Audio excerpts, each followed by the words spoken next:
Kodagu channel ವಾರ್ತೆಗಳ ಪ್ರಾಯೋಜಕರು Muliya Keshav Bhat and sons, ಚಿನ್ನಾಭರಣಗಳ ಬೃಹತ್ ಮಳಿಗೆ, ಮಡಿಕೇರಿ, ಗೋಣಿಕೊಪ್ಪ, ಪುತ್ತೂರು, ಬೆಳ್ತಂಗಡಿ, ಬೆಂಗಳೂರು. ಹೋಮ್ಸ್ಕೇಪ್ ಫರ್ನಿಚರ್ಸ್, ಕೊಡಗಿಗೆ ಸಮೀಪದ ವಿಶಾಲವಾದ ಮಳಿಗೆ, ಪಯ್ಯಾವೂರ್, ಕೇರಳ. ಶಾರದಾ ಜ್ಯುವೆಲರ್ಸ್, ಕೊಡಗಿನ ಸಾಂಪ್ರದಾಯಿಕ ಆಭರಣಗಳ ಬೃಹತ್ ಮಳಿಗೆ, Aras road, Mysuru. A to Z super market, Vishwamanava double road, Kuvempu Nagar, Mysuru. SLV Promax, corn mix and corn products, Kushalnagar. Prashanth furnitures, ನಿಮ್ಮ ಅಂದದ ಮನೆಗೆ ಚಂದದ ಪೀಠೋಪಕರಣಗಳ ಮಳಿಗೆ, industrial area, Madikeri. Fabins family restaurant, ಬೆಕಾಚಿ resto cafe, always cell tower, Kohinoor ರಸ್ತೆ, ಮಡಿಕೇರಿ. ರಾಜ್ಯ ಸರ್ಕಾರ ಸ್ಥಳೀಯ ಸಂಸ್ಥೆಗಳಾದ ಜಿಲ್ಲಾ ಪಂಚಾಯತ್, ತಾಲೂಕ್ ಪಂಚಾಯತ್ ಮತ್ತು ಗ್ರಾಮ ಪಂಚಾಯತ್ ಚುನಾವಣೆಯನ್ನು ನಡೆಸದೆ ಪ್ರಜಾಪ್ರಭುತ್ವ ವಿರೋಧಿ ನೀತಿಯನ್ನು ಅನುಸರಿಸ್ತಾ ಇದೆ ಎಂದು ಆರೋಪಿಸಿ ಕೊಡಗು ಜಿಲ್ಲಾ ಬಿಜೆಪಿ ನಗರದಲ್ಲಿ ಪ್ರತಿಭಟನೆ ನಡೆಸಿತು. ಮಡಿಕೇರಿ ತಾಲೂಕ್ ಪಂಚಾಯತ್ ಕಚೇರಿ ಎದುರು ರಾಜ್ಯ ಸರ್ಕಾರದ ವಿರುದ್ಧ ಘೋಷಣೆಗಳನ್ನು ಕೂಗಿದ ಬಿಜೆಪಿ ಪ್ರಮುಖರು ಹಾಗೂ ಕಾರ್ಯಕರ್ತರು ತಕ್ಷಣ ಚುನಾವಣೆ ನಡೆಸುವಂತೆ ಒತ್ತಾಯಿಸಿದರು.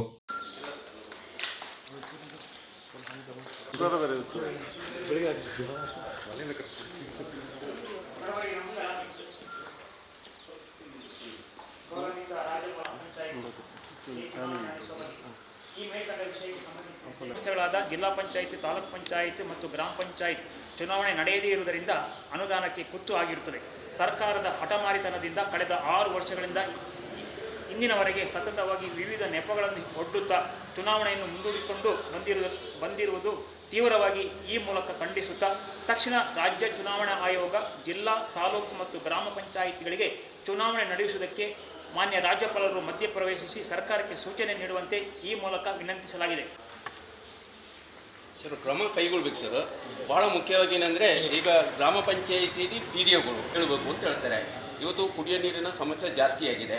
ಮೊನ್ನೆ ಉದಾಹರಣೆಗೆ ನಾನೇ ಒಂದು ಸರ್ಟಿಫಿಕೇಟಿಗೆ ಹೋಗುವಾಗ ಅದು ಈಗ ಕೊಡೋಕ್ಕಾಗೋದಿಲ್ಲ, ಅವರು ಆಡಳಿತಾಧಿಕಾರಿಗಳು 24ನೇ ತಾರೀಕಿಗೆ ಬರ್ತಾರೆ, ಆಗ ತಗೊಳ್ಳಿ, ನಾವು ಕೊಟ್ಟು 15 ದಿವಸ. ಜಿಲ್ಲಾ ಬಿಜೆಪಿ ಅಧ್ಯಕ್ಷ ನಾಪಂಡ ರವಿ ಕಾಳಪ್ಪ ಮಾತನಾಡಿ, ಚುನಾವಣೆ ನಡೆಸದ ಕಾಂಗ್ರೆಸ್ ಸರ್ಕಾರ ಅಧಿಕಾರ ವಿಕೇಂದ್ರೀಕರಣ ವ್ಯವಸ್ಥೆಗೆ ವಿರುದ್ಧವಾಗಿ ಜಿಲ್ಲಾ ಪಂಚಾಯತ್, ತಾಲೂಕ್ ಪಂಚಾಯತ್ ಮತ್ತು ಗ್ರಾಮ ಪಂಚಾಯತ್ ಕ್ಷೇತ್ರಗಳಿಗೆ ಅನುದಾನ ಸಮರ್ಪಕವಾಗಿ ಹಂಚಿಕೆಯಾಗದೆ ಯಾವುದೇ ಅಭಿವೃದ್ಧಿ ಕಾರ್ಯಗಳು ನಡೀತಾ ಇಲ್ಲವೆಂದು ಆರೋಪಿಸಿದರು.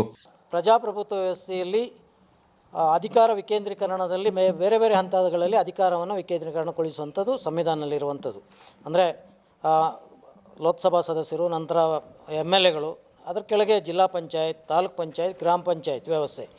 ಆ ಮುಖಾಂತರ ಸ್ಥಳೀಯ ಸಮಸ್ಯೆಗಳನ್ನು ಬಗೆಹರಿಸಲಿಕ್ಕೆ ಸ್ಥಳೀಯ ಪ್ರತಿನಿಧಿಗಳು ಇರಬೇಕು ಅಂತ ಹೇಳುವಂಥದ್ದು ನಮ್ಮ ಸಂವಿಧಾನದಲ್ಲಿರುವಂಥ ಒಂದು ವ್ಯವಸ್ಥೆ.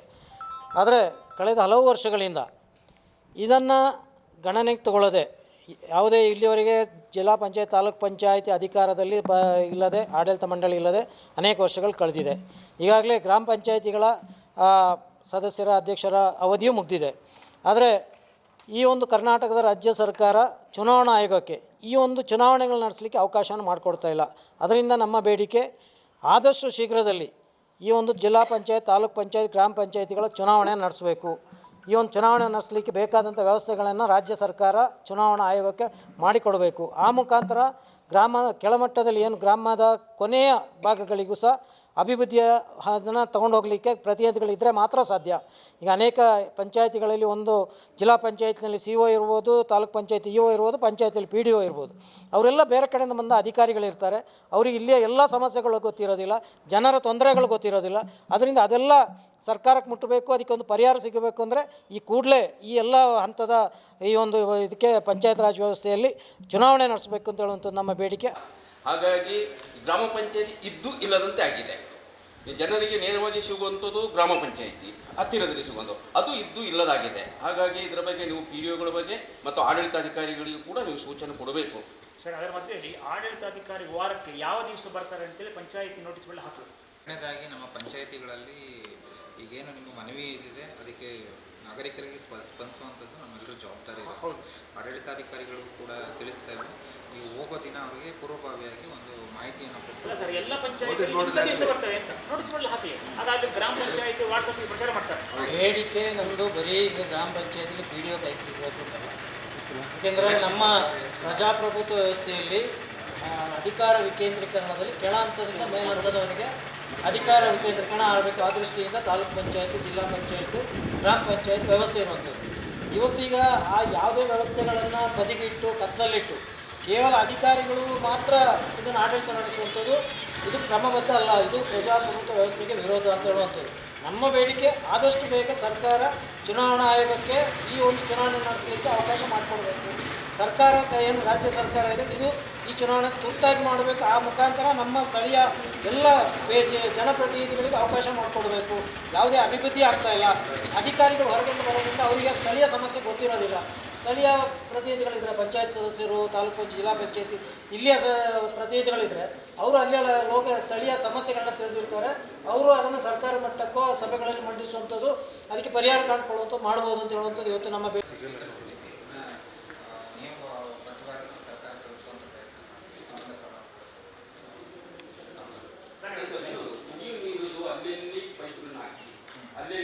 ಯಾವ ಪೈಪುಗಳಿಗೆ ನೀರು ಬರ್ತಾ ಇಲ್ಲ. ನೀರು ಮತ್ತು ನೀರು ಮೇಲೆ ನಮ್ಮ ಗ್ರಾಮ ಪಂಚಾಯತಿಯ ಕಡ್ಡಾಯ ಕರ್ತವ್ಯ. ಮೊದಲನೇ ಆದ್ಯತೆ ಮೇಲೆ ಅದು ಬಗೆಹರಿಸಬೇಕಾಗಿರೋದು ನಮ್ಮ ಜವಾಬ್ದಾರಿ ಇದೆ. ಅದಕ್ಕೆ ಯಾವ್ದಾದ್ರು ನಿಮ್ಮ ಗಮನದಲ್ಲಿದ್ದರೆ ನಮ್ಮ ಗಮನಕ್ಕೆ ತಗೊಂಡಿದ್ದೀನಿ. ನಾವು ಕೂಡ ಸಂಬಂಧಪಟ್ಟಂಥ ಆರೋಗ್ಯ ಜಿಲ್ಲಾ ಬಿಜೆಪಿ ವಕ್ತಾರ ತಳೂರು ಎ ಕಿಶೋರ್ ಕುಮಾರ್, ಉಪಾಧ್ಯಕ್ಷ ಮುದ್ದಂಡ ಡೀನ್ ಬೋಪಣ್ಣ, ಮಾಜಿ ಅಧ್ಯಕ್ಷ ಶಾಂತಯ್ಯ ರವಿ ಕುಶಾಲಪ್ಪ, ಮಡಿಕೇರಿ ಗ್ರಾಮಾಂತರ ಅಧ್ಯಕ್ಷ ನಾಗೇಶ್ ಕುಂದಲ್ಪಾಡಿ, ನಗರ ಉಪಾಧ್ಯಕ್ಷ ಬಿಕೆ ಜಗದೀಶ್ ಮತ್ತಿತರ ಪ್ರಮುಖರು ಪ್ರತಿಭಟನೆಯಲ್ಲಿ ಪಾಲ್ಗೊಂಡಿದ್ದರು. ದಕ್ಷಿಣ ಕೊಡಗಿನ ಕುಟ್ಟ ಗ್ರಾಮದ ಹೋಮ್ ಸ್ಟೇ ಒಂದರಲ್ಲಿ ವಿದೇಶಿ ಮಹಿಳೆ ಮೇಲೆ ನಡೆದಿದೆ ಎನ್ನಲಾಗಿರುವ ಲೈಂಗಿಕ ಕಿರುಕುಳ ಪ್ರಕರಣ ಅತ್ಯಂತ ವಿಷಾದಕರ. ಈ ಪ್ರಕರಣ ಎಚ್ಚರಿಕೆಯ ಗಂಟೆಯಾಗಿದ್ದು, ಸರ್ಕಾರ ತಕ್ಷಣ ಪ್ರವಾಸೋದ್ಯಮ ನಿಯಮವನ್ನು ರೂಪಿಸಿ ಪ್ರವಾಸಿಗರಿಗೆ ಸುರಕ್ಷತೆಯ ಬಗ್ಗೆ ಆದ್ಯತೆ ನೀಡಬೇಕೆಂದು ಕೂರ್ಗ್ ಹೋಮ್ ಸ್ಟೇ ಅಸೋಸಿಯೇಷನ್ ಒತ್ತಾಯಿಸಿದೆ. ನಗರದಲ್ಲಿ ಸುದ್ದಿಗೋಷ್ಠಿಯಲ್ಲಿ ಮಾತನಾಡಿದ ಅಸೋಸಿಯೇಷನ್ ಅಧ್ಯಕ್ಷರಾದ ಮೋಂತಿ ಗಣೇಶ್, ಕುಟ್ಟ ಹೋಮ್ ಸ್ಟೇ ಪ್ರಕರಣಕ್ಕೆ ಸಂಬಂಧಪಟ್ಟಂತೆ ಹೋಮ್ ಸ್ಟೇಯ ಪರವಾನಗಿಯನ್ನು ಜಿಲ್ಲಾಧಿಕಾರಿಗಳು ರದ್ದು ಮಾಡಿರುವುದು ಸರಿಯಾದ ಕ್ರಮವಲ್ಲ. ಪ್ರಕರಣ ತನಿಖೆ ಹಂತದಲ್ಲಿದ್ದು, ಆರೋಪ ಸಾಬೀತಾಗುವಲ್ಲಿಯವರೆಗೆ ಪರವಾನಗಿಯನ್ನು ಅಮಾನತಿನಲ್ಲಿ ಇಡಬಹುದಾಗಿತ್ತು ಎಂದು ಅಭಿಪ್ರಾಯಪಟ್ಟರು.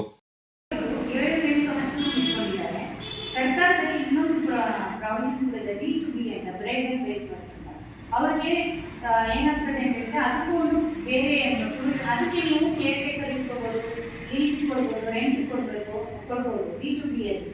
ಆಗ ಒಂದು ವಾಟರ್ ಕನೆಕ್ಷನ್, ಕರೆಂಟು, ಲ್ಯಾಂಡ್ ಎಲ್ಲರೂ ಸಮಸ್ಯೆ ಇರ್ಬೋದು. ಆ ಪ್ರಾಜೆಕ್ಟಲ್ಲಿ ಮಾಡ್ಬೋದು. ಈಗ ಹೋಮ್ ಸ್ಟೇ ನಡೆಸೋರು ಅವ್ರಿಗೆ ನಡೆಸ್ಲಿಕ್ಕಾಗಲ್ಲ, ಲೀಸಿಗೆ ಕೊಡೋ ಬದಲು ಇದು ಮಾಡ್ಬೋದು, B2B ರಿಜಿಸ್ಟರ್ ಮಾಡ್ಬೋದು. ಹೋಮ್ ಸ್ಟೇಲಿ ಓನರ್ ಶುಡ್ ಬಿ ದೇರ್. ಅವ್ರಿಗೆ current, electricity, water and tax is non commercial. Home stay concept is non commercial activity, it is domestic activity ಅಂತ ಮಾಡಿದ್ದಾರೆ. ಓನರ್ ಅಲ್ಲೇ ಇರಬೇಕು. ಆಗ ಅದಕ್ಕೆ ರೂಲ್ಸ್ ಬೇರೆ, ಇದಕ್ಕೆ ರೂಲ್ಸ್ ಬೇರೆ. ಜಾಸ್ತಿ ರೂಮ್ ಇರೋರು ಆ ಥರ ಆದರೂ ಮಾಡ್ಕೊಂಡು ಹೋದ್ರೂ ಒಳ್ಳೇದು ಅಂತೀನಿ. ಸುಮ್ಮನೆ ಹೋಮ್ ಸ್ಟೇಲಿ ರಿಜಿಸ್ಟರ್ ಮಾಡ್ಕೊತಾರೆ, 7, 8, 10 ರೂಮ್ ಇಟ್ಕೊಂಡು ಮಾಡ್ತಾರೆ, ಮತ್ತೆ ಲೀಸ್ ಕೊಡ್ತಾರೆ, ರೆಂಟ್ ಕೊಡ್ತಾರೆ, ಅಥವಾ ಕೇರ್ ಟೇಕರ್ ಕೊಡ್ತಾರೆ. ಇದನ್ನೊಂದು ಕಿವಿ ಮಾತು ಜನರಿಗೂ ಅಷ್ಟೇ. ನಿಮಗೆ ಅಂಥದ್ದು ಜಾಸ್ತಿ ಇದೆ, ನೀವು ಕೇರ್ ಟೇಕರ್ಗೆ ಕೊಡಬೇಕು ಅಂದರೆ ಟೂರಿಸಂ ಡಿಪಾರ್ಟ್ಮೆಂಟಿಂದ B2B ಮಾಡಲ್ ಇದೆ, ಅದರಲ್ಲಿ ರಿಜಿಸ್ಟರ್ ಮಾಡ್ಬೋದು. ಅದರ ಪೊಲೀಸ್ ಡಿಪಾರ್ಟ್ಮೆಂಟ್ಗೆ ಏನು ಹೇಳ್ತಾ ಇದ್ದೀವಿ ಅಂತ ಹೇಳಿದರೆ, ನಾವು ಅಷ್ಟೇ ಕೇಳ್ತಾ ಇದ್ದು ಫೇರ್ ಇನ್ವೆಸ್ಟಿಗೇಷನ್ ಇದರಲ್ಲಿ ಆಗಬೇಕು, ಆಯ್ತಾ. ಈಗ ಓನರ್ಗೆ ಕೂಡ ಇದರಿಂದ ತೊಂದರೆ ಆಗಿದೆ, ಅವ್ರನ್ನ ಅರೆಸ್ಟ್ ಮಾಡಿದ್ದಾರೆ. ಯಾಕೆಂತ ಹೇಳ್ತಾರೆ ಅಂದರೆ, ಅವರು ಇವರ ವಿಟ್ನೆಸ್ ಅವ್ರದ್ದು ಎವಿಡೆನ್ಸ್ನ ಅವರು ನಾಶ ಮಾಡಲಿಕ್ಕೆ ಅವರು ಇದು ಮಾಡಿದ್ದಾರೆ, ಬಿಕಾಸ್ ಡಿಲೇ. ಆದರೆ ಅವ್ರು ಹೇಳ್ತಾರೆ, ನಮಗೆ ಇವರು ಈ ಗೆಸ್ಟ್ ನಮ್ಮ ಹತ್ರ ಏನೂ ಹೇಳಲೇ ಇಲ್ಲ ಇದ್ರ ಬಗ್ಗೆ ಅಂತ ಹೇಳ್ತಾರೆ. ಬಟ್ ಅವ್ರು ಹೇಳ್ತಾರೆ, ನಾನು ಇಂಡೈರೆಕ್ಟ್ಲಿ ಅವ್ರಿಗೆ ಹೇಳಿದ್ದೀನಿ ಅಂತ ಒಂದೊಂದು ಪೇಪರಲ್ಲಿ ಒಂದೊಂದು ಥರ ಬರ್ತಾ ಇದೆ. ಆದರೆ ಅದಕ್ಕಾಗಿ ನಾನು ಪೊಲೀಸ್ ಡಿಪಾರ್ಟ್ಮೆಂಟಿಗೂ ಸರ್ಕಾರಕ್ಕೂ ಹೇಳ್ತಾ ಇರೋದು ಏನಂದರೆ, ಇಷ್ಟು ದೊಡ್ಡ ಡಿಸ್ಟ್ರಿಕ್ಟಲ್ಲಿ ಇಷ್ಟೊಂದು ಆಕ್ಟಿವಿಟಿ ನಡೀಬೇಕಾದ್ರೆ ನಮಗೆ ಕರೆಕ್ಟಾದ ಟೂರಿಸಂ ಡೈರೆಕ್ಟರ್ ಇಲ್ಲ. ನಮ್ಮ ಅನಿತಾ ಭಾಸ್ಕರ್ ಇದ್ರು, ಆಗ ತುಂಬ ನಮಗೆ ಈ ಹೋಮ್ ಸ್ಟೇನ ರೆಗ್ಯುಲೇಟ್ ಮಾಡಿ ತುಂಬ ಅವರು ಸಹಕಾರ ಕೊಟ್ಟಿದ್ರು. ಈಗ ಅವ್ರು ಟ್ರಾನ್ಸ್ಫರ್ ಆದಮೇಲೆ ಇಲ್ಲ, ನಮಗೆ ಬೇರೆ ಬೇರೆ ಇನ್ಚಾರ್ಜ್ ಆಫೀಸರ್ನ ಹಾಕ್ತಾರೆ. ಮತ್ತು ಅಲ್ಲಿ ಆಫೀಸಲ್ಲಿ ಕೆಲಸ ಮಾಡೋದು ಟೆಂಪರರಿ ವರ್ಕರ್ ಇರೋದು. ಆ ಟೆಂಪರರಿ ವರ್ಕರಿಂದ ಡೇ ಟು ಡೇ ಬಿಸ್ನೆಸ್ ಮಾತ್ರ ಆಗಲಿಕ್ಕೆ ಸಾಧ್ಯ, ಏನು ಕೆಲಸ ಮಾಡಲಿಕ್ಕೆ ಆಗ್ತಾ ಇಲ್ಲ. ಇದೇ ಒಂದು ಸರ್ಕಾರ ಒಂದು ಎಚ್ಚರಿಕೆ ತಗೊಂಡು ನಮಗೆ ಒಂದು ಕರೆಕ್ಟಾದ ಒಂದು ಡೆಪ್ಯೂಟಿ ಡೈರೆಕ್ಟರ್ ಆಫ್ ಟೂರಿಸಂನ ಇಲ್ಲಿ ಪೋಸ್ಟ್ ಮಾಡಬೇಕು. ಅದೇ ರೀತಿ ಕರೆಕ್ಟಾದ ಪೊಲೀಸ್ ಡಿಪಾರ್ಟ್ಮೆಂಟಲ್ಲಿ ಯಾವ ಸೆಕ್ಷನಲ್ಲಿ ಈ ರೀತಿ ಕೇಸ್ ಮಾಡ್ಬೋದು ಅನ್ನೋದನ್ನ ಅದಕ್ಕೂ ಅವ್ರಿಗೊಂದು ಫಾರ್ಮ್ ಮಾಡಿದರೆ ಒಳ್ಳೆಯದು ಅಂತ ಹೇಳಲಿಕ್ಕೆ ಇಷ್ಟಪಡ್ತೇನೆ. ಪೊಲೀಸ್ ಕಂಪ್ಲೇಂಟ್ ಆಗಿದ ಕೂಡಲೇ ಅವ್ರ ಮೇಲೆ ಕ್ರೈಮ್ನ ಪ್ರೂವ್ ಆಗಿರೋದಿಲ್ಲ. ಅದ್ರ ಬದಲಿಗೆ ಲೈಸೆನ್ಸ್ ಕ್ಯಾನ್ಸಲ್ ಮಾಡೋ ಬದಲಿಗೆ ಅವ್ರನ್ನ ಸಸ್ಪೆಂಡ್ ಮಾಡಬೇಕಿತ್ತು ಅಂತ ನಮ್ಮ ಒಂದು ಅನಿಸಿಕೆ. ಮತ್ತು ಇದು ಒಂದು ಎಚ್ಚರಿಕೆ ಗಂಟೆ, ಎಲ್ಲರಿಗೂ ಹೋಮ್ ಸ್ಟೇ ನಡೆಸೋರಿಗೆ ಒಂದು ಎಚ್ಚರಿಕೆ ಗಂಟೆ ಆಗಿದೆ. ನಾವು ಹೇಗೆ we have to take care of it ಅಂತ. ನಾವು ಯಾವ ಎಂಪ್ಲಾಯ್ಮೆಂಟ್ ಕೊಡ್ತೇವೆ, ನಾವು ಹೇಗೆ ನಿಮ್ಮ ಹತ್ರ ನಾನು ಜನರಿಗೆ ಹೇಳಲಿಕ್ಕೂ ಇಷ್ಟಪಡ್ತಾ ಇದ್ದೇನೆ. ನಾವು ತುಂಬ ಎಚ್ಚರಿಕೆ ವಹಿಸಬೇಕು. ನಾವು ಎಂಪ್ಲಾಯ್ಸ್ಮೆಂಟ್ ಕೊಡ್ತೇವೆ, how will take care of it. Home stay ಬಗ್ಗೆ ನಾವು ಯಾವ ರೀತಿ ಎಚ್ಚರಿಕೆ ಇಟ್ಕೊಂಡು ನಾವು ಗೆಸ್ಟ್ನ ಟ್ರೀಟ್ ಮಾಡಬೇಕು ಅನ್ನೋದನ್ನ ಎಲ್ಲರೂ ಒಂದ್ಸತಿ ಮನಮುಟ್ಟಿ ಅದನ್ನು ಯೋಚನೆ ಮಾಡಬೇಕು. ನಾವು ಬಿಸ್ನೆಸ್ ಮಾಡಿ ನಮ್ಮ ಮಕ್ಕಳಿಗೂ ಈ ಬಿಸ್ನೆಸ್ ಬಿಟ್ಟುಕೊಡಾಗಿರ್ಬೇಕು, ಎಥಿಕಲ್ ಬಿಸ್ನೆಸ್ ಮಾಡಬೇಕು ಅಂತ ಎಲ್ಲರಿಗೂ ಇದೊಂದು ಕಿವಿ ಮಾತು ಹೇಳಲಿಕ್ಕೆ ಇಷ್ಟಪಡ್ತೇನೆ. ಇದೊಂದು ಎಚ್ಚರಿಕೆ ಗಂಟೆ ಆಗಿದೆ. ಅಸೋಸಿಯೇಷನ್ ಮಾಜಿ ಅಧ್ಯಕ್ಷ ಕೆಎ ಕರಂಬಯ್ಯ ಮಾತನಾಡಿ, ಜಿಲ್ಲೆಯಲ್ಲಿ 2478 ಹೋಮ್ ಸ್ಟೇಗಳು ಪರವಾನಗಿ ಪಡೆದುಕೊಂಡಿವೆ. 2,000 ರಿಂದ 3,000 ಹೋಮ್ ಸ್ಟೇಗಳು ಪರವಾನಗಿ ಇಲ್ಲದೆ ಕಾರ್ಯನಿರ್ವಹಿಸ್ತಾ ಇವೆ. ಇವುಗಳ ವಿರುದ್ಧ ಪ್ರವಾಸೋದ್ಯಮ ಇಲಾಖೆ ಸೂಕ್ತ ಕ್ರಮ ಕೈಗೊಳ್ಳಲಿ ಎಂದರು. ಆದರೆ ಇಲ್ಲಿ ಏನಾಗ್ತಾ ಉಂಟು ಅಂತ ಹೇಳಿದ್ರೆ, ಇಲ್ಲಿ ಹೋಮ್ ಸ್ಟೇ ರೆಂಟಿಗೆ ತಗೊಳ್ಳೋದು, ಲೀಸಿಗೆ ತಗೊಳ್ಳೋದು, ಓನರ್ಗಳು ಬೆಂಗಳೂರಲ್ಲಿ ಅಥವಾ ಕೇರಳದಿಂದ ಬಂದು ಇಲ್ಲಿ ಕಟ್ಟಿಬಿಟ್ಟು ಯಾರಾದ್ರೂ ಒಂದು ಫ್ಯಾಮಿಲಿ ಇಟ್ಬಿಟ್ಟು ನಡೆಸೋದು, ಅದೆಲ್ಲ ಅನ್ಎಥಿಕಲ್ ಮತ್ತೆ ಇಲೀಗಲ್. ಅದನ್ನೆಲ್ಲ ಒಂದು ಅಭಿವೃದ್ಧಿ ತರಲಿಕ್ಕೆ ಸರಿಯಾದ ರೂಲ್ಸ್ ಅನ್ನು ಫಾರ್ಮ್ ಮಾಡಬೇಕು ಕೇಳ್ಕೊಳ್ತಾರೆ. ಅಥವಾ ಅದರದ್ದು ಪೋರ್ಟಲ್ ಇದೆ, ಇಂಟರ್ನೆಟ್ಗೆ ಹೋಗಿ ಸಿ ಫಾರ್ಮ್ ಅಂತ ಹಾಕಿದ್ರೆ ಫಾರ್ ಇಂಟರ್ನ್ಯಾಷನಲ್ ಟೂರಿಸ್ಟ್ ಅಂತ ಹಾಕಿದ್ರೆ ಬರ್ತದೆ. ಅದನ್ನು ಅವರ ಪಾಸ್ಪೋರ್ಟ್ ಮತ್ತು ಅವ್ರದ್ದು ಎಲ್ಲ ಡೀಟೇಲ್ಸ್, ಎಷ್ಟು ದಿವಸ ಉಳಿತಾ ಇದ್ದಾರೆ, ಅವರು ಯಾವ ದೇಶದಿಂದ ಬಂದಿದ್ದು ಮತ್ತು ಎಷ್ಟು ಜನ ಬಂದಿದ್ದಾರೆ, ಅದೆಲ್ಲ ಡೀಟೇಲ್ಸನ್ನು ಅವರು ಪೊಲೀಸ್ ಸ್ಟೇಷನಿಗೆ 24 ಅವರ್ಸಲ್ಲಿ ಅವರು ಸಬ್ಮಿಟ್ ಮಾಡಬೇಕು. ಗೆಸ್ಟ್ ಬಂದಾದ್ಮೇಲೆ 24 ಅವರ್ಸಲ್ಲಿ ಅದನ್ನು ಸಬ್ಮಿಟ್ ಮಾಡಬೇಕಾಗ್ತದೆ ಸರ್ಕಾರದ ವತಿಯಿಂದ. ಅದಕ್ಕಾಗಿ ಅವರು ಏಜೆನ್ಸ್ಗೂ ಹೋಗ್ತಾರೆ, ಅಲ್ಲಿ ಹೋಗ್ತಾರೆ, ಇಲ್ಲಿ ಹೋಗ್ತಾರೆ, ಹೇಳಿದ ಮಾತಿಗೆ ಅಂತ ಅವರ ಹೋಮ್ ಸ್ಟೇಗಳಿಗೆ ಹೋಗಿ ಸ್ಟೇ ಮಾಡ್ತಾರೆ. ಪ್ರವಾಸಿ ಮಾಹಿತಿ ಕೇಂದ್ರ ಬೇಕು ಅಂತ ಹೇಳ್ಬಿಟ್ಟು ನಾವು ಸುಮಾರು ವರ್ಷದಿಂದ ಹೇಳ್ತಾ ಇದ್ದೇವೆ ಸರ್ಕಾರಕ್ಕೆ, ಅವ್ರು ಮಾಡ್ತಾ ಇಲ್ಲ. ಅಸೋಸಿಯೇಷನ್ ಪ್ರಧಾನ ಕಾರ್ಯದರ್ಶಿ ಮೀನಾ ಕಾರ್ಯಪ್ಪ ಮಾತನಾಡಿ, ಅಸೋಸಿಯೇಷನ್ ನಿರಂತರ ಸಭೆಗಳನ್ನು ನಡೆಸ್ತಾ ಹೋಮ್ ಸ್ಟೇ ಮಾಲೀಕರು ನಿಯಮ ಪಾಲಿಸುವಂತೆ ಜಾಗೃತಿ ಮೂಡಿಸಲಾಗ್ತಾ ಇದೆ. ಆದರೂ ಜಿಲ್ಲೆಯಲ್ಲಿ ಅನಧಿಕೃತ ಹೋಮ್ ಸ್ಟೇಗಳು ಕಾರ್ಯನಿರ್ವಹಿಸ್ತಾ ಇವೆ. ಇವುಗಳ ವಿರುದ್ಧ ಜಿಲ್ಲಾಡಳಿತ ಸೂಕ್ತ ಕ್ರಮ ಕೈಗೊಳ್ಳಬೇಕೆಂದು ಒತ್ತಾಯಿಸಿದರು.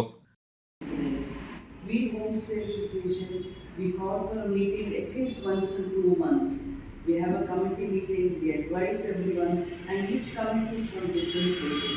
They represent different regions of Coorg. We advise, we follow the rules, we have a general body meeting every year. Every year we tell them the rules and regulations. We ensure that everyone is running according to the rules and regulations. We try to give maximum safety importance to the guests. But unfortunately this happened out of the blue, for which we are all also very disturbed.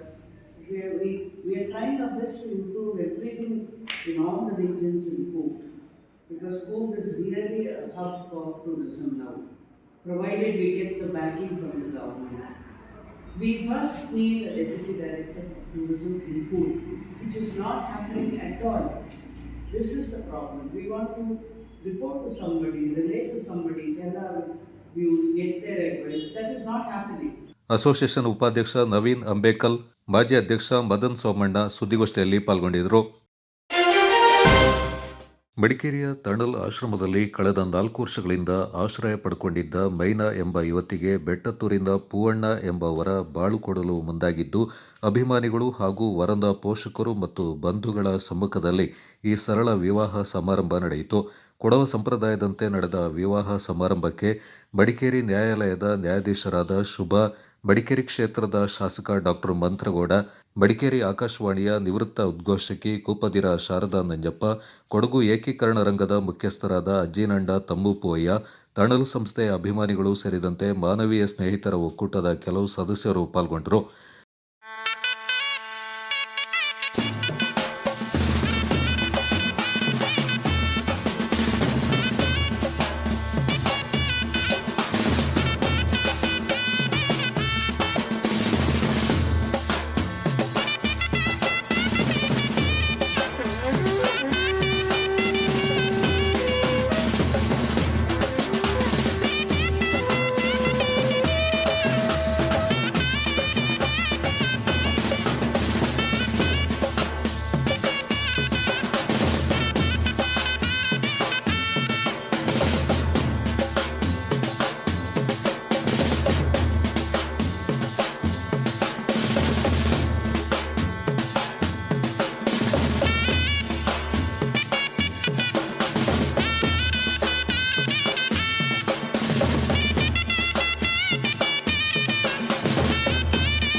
ಆತ್ಮೀಯ ವೀಕ್ಷಕರೇ, ತನಲ್ಕೂರ್ ಅಂದರೆ ನೆರಳಿನ ಮನೆ ಅನ್ನುವಂಥ ಈ ಸಂಸ್ಥೆಯು 2017ರಲ್ಲಿ ಪ್ರಾರಂಭಗೊಂಡು ಇದುವರೆಗೆ ಸುಮಾರು 200ಕ್ಕಿಂತಲೂ ಹೆಚ್ಚು ಮಹಿಳೆಯರನ್ನು ಸಂರಕ್ಷಿಸುವಲ್ಲಿ ಈ ಸಂಸ್ಥೆ ಯಶಸ್ವಿಯಾಗಿದೆ. ಅದರಲ್ಲಿ ಅತಿ ಹೆಚ್ಚು ನಾವು ರೆಸ್ಕ್ಯೂ ಮಾಡಿದಂಥ ಮಹಿಳೆಯರ ಪೈಕಿ ಮಾನಸಿಕ ಅಸ್ವಸ್ಥರಾದಂಥ ಈ ಮಹಿಳೆಯರನ್ನು ಅವರಿಗೆ ಸೂಕ್ತ ಚಿಕಿತ್ಸೆ ನೀಡಿ ಅವರ ವಿಳಾಸವನ್ನು ಪತ್ತೆ ಹಚ್ಚಿ ಅವರ ಕುಟುಂಬದಲ್ಲಿ ಸೇರಿಸುವಲ್ಲಿ ನಾವು ಯಶಸ್ವಿಯಾಗಿದ್ದೇವೆ. ಈ ಮೊದಲು ಅವರನ್ನು ಹರಿಯಾಣದಲ್ಲಿ ಇರುವಂಥ ಒಬ್ಬ ಮಹಿಳೆಯನ್ನು ದರ್ಶಿನಿ ಅನ್ನುವಂಥ ಒಬ್ಬರನ್ನು ಸೇರಿಸಿದ್ದೇವೆ. ಮುಕ್ಕು ಅಂತ ಹೇಳುವಂಥ ಒಬ್ಬ ಮಹಿಳೆಯನ್ನು ಅಯೋಧ್ಯೆಗೆ ಸೇರಿಸಿದ್ದೇವೆ. ಅದೇ ರೀತಿ ಸೇಲಮ್ಮಿಗೆ, ಅದೇ ರೀತಿ ಕೊತ್ತನೂರು ಅಂತ ಹೇಳುವಂಥ ಒಂದು ಜಾಗಕ್ಕೂ ಮತ್ತು ಕರ್ನಾಟಕ ರಾಜ್ಯದ ವಿವಿಧ ಭಾಗಕ್ಕೂ ಮತ್ತು ತೀರಾ ಇತ್ತೀಚೆಗೆ ಜಾರ್ಖಂಡಿಗೆ 22 ವರ್ಷ ವಯಸ್ಸಿನ ಒಂದು ಹೆಣ್ಣು ಮಗಳನ್ನು ಅವರ ಕುಟುಂಬಕ್ಕೆ ಸೇರಿಸುವಲ್ಲಿ ನಾವು ಯಶಸ್ವಿಯಾಗಿದ್ದೇವೆ. ಅದೇ ರೀತಿ ನಮ್ಮಲ್ಲಿ ಉಳಿದಂಥ ಆಶ್ರಿತರ ಪೈಕಿ ಅವರಿಗೆ ಯಾವುದು ಶಾಶ್ವತವಾಗಿ ನಮ್ಮಲ್ಲಿ ಆಶ್ರಿತ ಪಡೆದಿರುವಂತಹ ಮಹಿಳೆಯರಿಗೆ ಕೆಲವು ಕೈಗಾರಿಕಾ ತರಬೇತಿಯನ್ನು ನೀಡಿ ಅದರಲ್ಲೂ ವಿಶೇಷವಾಗಿ ಬ್ಯಾಗ್ ತಯಾರಿಕೆ, ಪೇಪರ್ ಬ್ಯಾಗ್ ತಯಾರಿಸುವಂಥದ್ದು, ನರ್ಸರಿ ಮಾಡುವಂಥದ್ದು ಮತ್ತು ಸಾವಯವ ಗೊಬ್ಬರ ಮತ್ತು ಕೋಳಿ ಸಾಕಾಣಿಕೆಯಂಥ ಒಂದು ಕೈಗಾರಿಕೆಯನ್ನು ಅವರಿಗೆ ಕೊಟ್ಟು ಸ್ವಾಭಿಮಾನದ ಬದುಕಲಿಕ್ಕೆ ಬೇಕಾದಂಥ ಶ್ರಮವನ್ನು ನಾವು ಮಾಡಿಕೊಡ್ತಾ ಇದ್ದೇವೆ. ಮತ್ತು ಒಂದು ಸಣ್ಣ ವಯಸ್ಸಿನ ಅದರಲ್ಲಿ ಮದುವೆಗೆ ಆಗ್ರಹ ಇರುವಂಥ ಓರ್ವ ಹೆಣ್ಣು ಮಗಳನ್ನು 2025 ಫೆಬ್ರವರಿ 23ರಂದು ಒಬ್ಬಳನ್ನು ಮದುವೆ ಮಾಡಿಕೊಟ್ಟಿದ್ದೇವೆ. ಅದೇ ರೀತಿ ಇವತ್ತು 23 ಏಪ್ರಿಲ್ 2026ರಂದು ತನಲ್ ಅಂಗಳದಲ್ಲಿ ನಮ್ಮ ಮೈನಾ ಅಂತ ಹೇಳುವಂಥ ಒಂದು ಸಹೋದರಿಯನ್ನು ಪೊನ್ನಣ್ಣ ಅನ್ನುವಂಥ ಒಬ್ಬರಿಗೆ ನಾವು ಮದುವೆ ಮಾಡಿಕೊಟ್ಟಿದ್ದೇವೆ ಅಂತೇಳುವಂತ ಹೇಳಲಿಕ್ಕೆ ನಾವು ಸಂತೋಷ ಆಯಿತು ನಿನ್ನೆ ರಾತ್ರಿಯಿಂದ. ಭಯ ಪಡಕ್ಕೆ ಹೋಗ್ಬೇಡಿ, ಚೆನ್ನಾಗಿ ನೋಡ್ಕೊತಾರೆ. ಅದಾದ್ಮೇಲೆ ಇಲ್ಲಿ ಬರುತ್ತೆ ನಿಲ್ಲಿಸ್ಬೇಡಿ. ಮತ್ತೆ ಇಬ್ಬರು ಸೇರಿ ಇವತ್ತು ನಿಮ್ಮ ಆ್ಯನಿವರ್ಸರಿ ಅಲ್ವಾ, ಬರೋ ವರ್ಷ ಬಂದು ಇವ್ರನ್ನ ಎಲ್ಲರೂ ನೋಡ್ಸ್ಕೊಂಡು ವಿಚಾರಿಸ್ಕೊಂಡು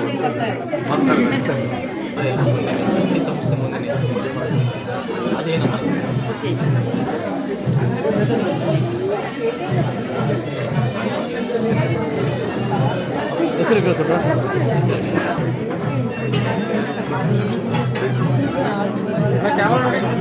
ಮೈನಾ ಅವ್ರನ್ನ ಮದುವೆ ಯಾವ ಥರ ಮುಂದೆ ಲೈಫ್ ಮಾಡಿ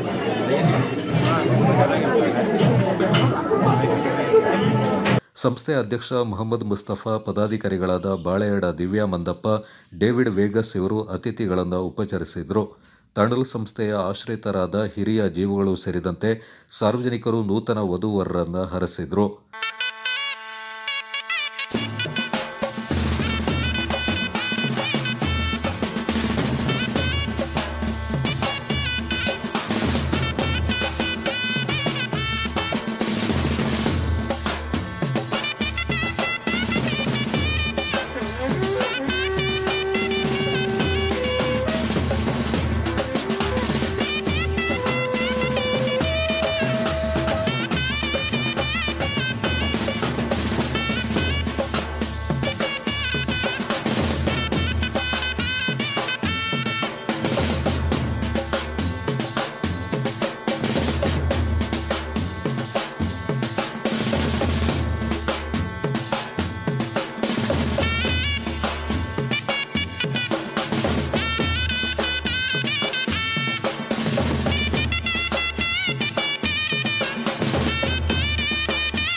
ಕೊಡಗು ಚಾನಲ್ ನ್ಯೂಸ್, ಹನೀಫ್ ಮಡಿಕೇರಿ. ತೋಳೂರು ಶೆಟ್ಟಳ್ಳಿ ಗ್ರಾಮದಲ್ಲಿ ಶ್ರೀ ಸಬ್ಬಂಬ ದೇವಿಯ ಸುಗ್ಗಿ ಉತ್ಸವ ಸಾವಿರಾರು ಭಕ್ತಾದಿಗಳ ಸಮ್ಮುಖದಲ್ಲಿ ಶುಕ್ರವಾರ ವಿಜೃಂಭಣೆಯಿಂದ ನೆರವೇರಿತು. ದೊಡ್ಡಮನೆಕೊಪ್ಪ, ಊರೊಳಕೊಪ್ಪ, ಸಿಂಗನಹಳ್ಳಿ, ನಡ್ಲಕೊಪ್ಪ, ಇನಕನಹಳ್ಳಿ, ಹರಪಳ್ಳಿ, ವಣಗೂರು ಕೊಪ್ಪ, ಸುಭಾಷ್ ನಗರ, ಕರಡಿಕೊಪ್ಪ, ದೊಡ್ಡ ತೋಳೂರು, ಚಿಕ್ಕ ತೋಳೂರು ಗ್ರಾಮಗಳ ವ್ಯಾಪ್ತಿಗೆ ಒಳಪಡುವ ನಿವಾಸಿಗಳು ಸುಗ್ಗಿ ಉತ್ಸವದಲ್ಲಿ ದೇವಿಗೆ ಮಡೆ ಅರ್ಪಿಸುವ ಮೂಲಕ ಗ್ರಾಮದ ಸಮೃದ್ಧಿಗಾಗಿ ಗ್ರಾಮಸ್ಥರು ಸಾಮೂಹಿಕ ಪ್ರಾರ್ಥನೆಯನ್ನು ಸಲ್ಲಿಸಿದರು.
ಸಹ್ಯಾದ್ರಿ ಶ್ರೇಣಿಯ ಮಲೆನಾಡ ತಪ್ಪಲಿನಲ್ಲಿ ನೆಲೆಸಿರುವಂಥ ನಮ್ಮ ಸಬ್ಬಮ್ಮ ತಾಯಿ ಪೂಜೆಯನ್ನು ನಾವು ವರ್ಷಂಪ್ರತಿ ನಡ್ಸ್ಕೊಂಡು ಬರ್ತಾ ಇದ್ದೇವೆ. ಇದು ಮೇಯ್ನು ನಮ್ಮ ವ್ಯವಸಾಯಕ್ಕೆ ಅನ್ವಯಿಸಿರ್ತದೆ. ಮಳೆ, ಬೆಳೆ, ದನ, ಕರು, ಮಕ್ಕಳು, ಮರಿ ಹಾಗೂ ಆ ಮಕ್ಕಳ ವಿದ್ಯಾಭ್ಯಾಸ ಹಾಗೂ ಮುಂದೆ ಇಲ್ಲಿ ನಡೀತಕ್ಕಂಥ ಕಾರ್ಯಕ್ರಮಗಳನ್ನು ಯಶಸ್ವಿಯಾಗಿ ನಡೆಸ್ಕೊಳ್ಳುವಂಥ ಆ ಮಕ್ಕಳಿಗೂ ಕೂಡ ಈ ಒಂದು ಒಳ್ಳೆ ಶಕ್ತಿ ಒಂದು ಕೊಡಲಿ. ಹಾಗೆ ನಮ್ಮದು ಸಹ ಇದೊಂದು ಶಕ್ತಿ ದೇವತೆ ಸಾಮಾನ್ಯವಾಗಿ ನಮ್ಮ ಮಲೆನಾಡಲ್ಲಿ ಸಾಮಾನ್ಯವಾಗಿ ಸೋಮವಾರಪೇಟೆ ತಾಲೂಕಲ್ಲಿ 12 ಶಕ್ತಿ ದೇವತೆಗಳಿದ್ದಾವೆ ಅಂತ ಹೇಳ್ತಾರೆ. ಈ ವರ್ಷ ಇನ್ನೂ ಮುಖ್ಯವಾಗಿ ನಮ್ಮ ಶಾಸಕರಂಥ ಮಂತ್ರಗೌಡರು ಸುಗ್ಗಿ ಸಮ್ಮೇಳನಕ್ಕೆ ಪ್ರತಿ ಸುಗ್ಗಿಗೂ ಕೂಡ ಅನುದಾನವನ್ನು ಕಲ್ಪಿಸಿ ಈ ಸುಗ್ಗಿ ಕಾರ್ಯಕ್ರಮವನ್ನು ಯಶಸ್ವಿಗೊಳಿಸಲು ತುಂಬ ಅನುವು ಮಾಡಿಕೊಟ್ಟಿರ್ತಾರೆ. ಸುಗ್ಗಿ ಕುಣಿತ ಗ್ರಾಮಸ್ಥರ ವಾದ್ಯ ಕುಣಿತ ಉತ್ಸವದಲ್ಲಿ ಆಕರ್ಷಣೀಯವಾಗಿತ್ತು. ಮಕ್ಕಳು, ಪುರುಷರು, ಮಹಿಳೆಯರು ಸಂಪ್ರದಾಯದಂತೆ ಸುಗ್ಗಿ ಕುಣಿತದಲ್ಲಿ ಪಾಲ್ಗೊಂಡರು. ದೇವತಾ ಕಾರ್ಯದಲ್ಲಿ ಪ್ರಧಾನ ಅರ್ಚಕರಾಗಿ ಊರೊಳಗಿನ ಕೊಪ್ಪದ ಡಿಎನ್ ಶಿವಕುಮಾರ್, ಊರು ಒಡೆಯನ ದೇವರ ಅರ್ಚಕರಾದ ದೊಡ್ಡಮನೆ ಕೊಪ್ಪದ ಡಿಎಂ ದಿಲೀಪ್, ಶಿವಕುಮಾರ್, ಸುಗ್ಗಿ ಉತ್ಸವ ಸಮಿತಿ ಅಧ್ಯಕ್ಷ ಡಿಎನ್ ರಾಜಗೋಪಾಲ್, ಕಾರ್ಯದರ್ಶಿ ಎಚ್ಜೆ ಮಹೇಶ್ ಮತ್ತಿತರ ಪ್ರಮುಖರು ಪಾಲ್ಗೊಂಡಿದ್ದರು. ಮಡಿಕೇರಿ ಶಾಸಕ ಡಾಕ್ಟರ್ ಮಂತ್ರಗೌಡ ಉತ್ಸವದಲ್ಲಿ ಭಾಗವಹಿಸಿದ್ರು.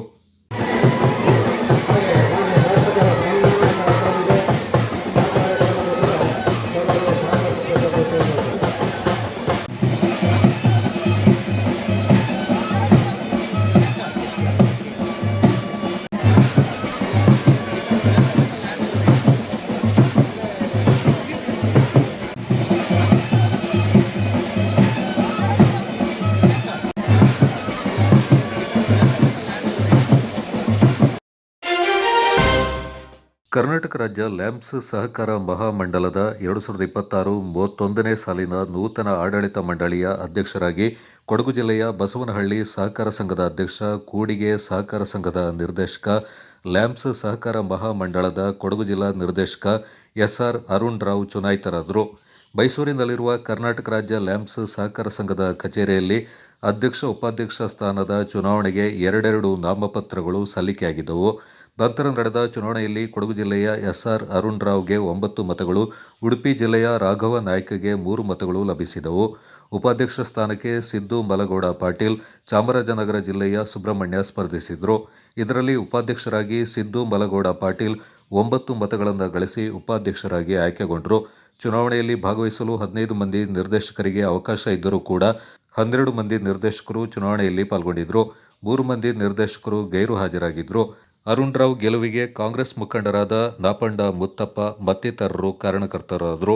ಕರ್ನಾಟಕ ರಾಜ್ಯ ಲ್ಯಾಂಪ್ಸ್ ಸಹಕಾರ ಮಹಾಮಂಡಳ ನೂತನ ಅಧ್ಯಕ್ಷರ ಆಯ್ಕೆಯಾದ ಹಿನ್ನೆಲೆ ಸಹಕಾರ ಸಂಘದ ನಿರ್ದೇಶಕರು, ಸದಸ್ಯರು, ಕಾಂಗ್ರೆಸ್ ಪಕ್ಷದ ವಿವಿಧ ಘಟಕದ ಪದಾಧಿಕಾರಿಗಳು, ಯುವ ಸಂಘದ ಸದಸ್ಯರು, ಗ್ರಾಮಸ್ಥರು ಸೇರಿದಂತೆ ಹಲವು ಮಂದಿ ನೂತನ ಅಧ್ಯಕ್ಷರಿಗೆ ಸ್ವಾಗತಿಸಿ, ಗೌರವ ಸಲ್ಲಿಸಿ, ಸಿಹಿ ಹಂಚಿ, ಪಟಾಕಿ ಸಿಡಿಸಿ ವಿಜಯೋತ್ಸವ ಆಚರಣೆ ಮಾಡಿದರು. ಈ ಸಂದರ್ಭ ರಾಜ್ಯಮಟ್ಟದ ಕಾಂಗ್ರೆಸ್ ಮುಖಂಡ ನಾಪಂಡ ಮುತ್ತಪ್ಪ, ಚಿಕ್ಕತ್ತೂರು ಹಾಲು ಉತ್ಪಾದಕರ ಸಹಕಾರ ಸಂಘದ ಅಧ್ಯಕ್ಷ ಪುರುಷೋತ್ತಮ, ಅಜ್ಜಳ್ಳಿ ರವಿ, ಜಿಲ್ಲಾ ಯೂನಿಯನ್ ಸಹಕಾರ ಸಂಘದ ನಿರ್ದೇಶಕ ಎಸ್ಆರ್ ಸುನೀಲ್ ರಾವ್, ಕೂಡಿಗೆ ಸಹಕಾರ ಸಂಘದ ನಿರ್ದೇಶಕ ಕೆಪಿ ರಾಜು ಮತ್ತಿತರ ಪ್ರಮುಖರು ಪಾಲ್ಗೊಂಡಿದ್ದರು. ಸೋಮವಾರಪೇಟೆ ಸಮೀಪದ ತಣ್ಣೀರುಹಳ್ಳ ಗ್ರಾಮದಲ್ಲಿ ನೂತನವಾಗಿ ನಿರ್ಮಿಸಿರುವ ವೀರಭದ್ರ ಹಾಗೂ ಸಪರಿವಾರ ದೇವರುಗಳ ದೇವಾಲಯ ಪ್ರತಿಷ್ಠಾ ಬಂದ ಬ್ರಹ್ಮಕಲಶೋತ್ಸವ ಧಾರ್ಮಿಕ ವಿಧಿವಿಧಾನಗಳೊಂದಿಗೆ ಶ್ರದ್ಧಾ ಭಕ್ತಿಯಿಂದ ನೆರವೇರಿತು. ಕಳೆದ 4 ದಿನಗಳಿಂದ ನಡೆದ ಧಾರ್ಮಿಕ ವಿಧಿವಿಧಾನಗಳ ಮೂಲಕ ಲಿಂಗರೂಪಿ ವೀರಭದ್ರ ಸ್ವಾಮಿ, ಗಣಪತಿ ಹಾಗೂ ಬಸವೇಶ್ವರ ದೇವರುಗಳ ಪ್ರತಿಷ್ಠಾಪನೆ ಹಾಗೂ ಬ್ರಹ್ಮಕಲಶೋತ್ಸವ ವಿದ್ಯುಕ್ತವಾಗಿ ಅಂತ್ಯಗೊಂಡಿತು.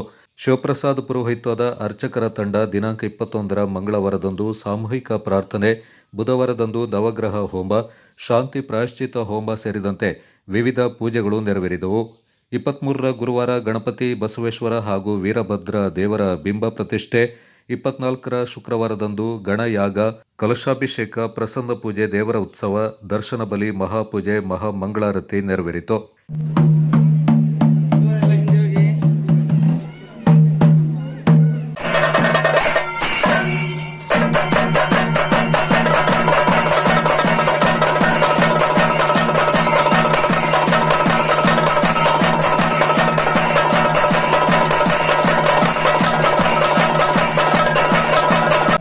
ಗ್ರಾಮದ ಶ್ರೀ ಬಸವೇಶ್ವರ ದೇವಾಲಯದ ನೂತನ ನಿರ್ಮಾಣ ಕಾರ್ಯವು ಸರಿಸುಮಾರು 13-14 ವರ್ಷಗಳಿಂದ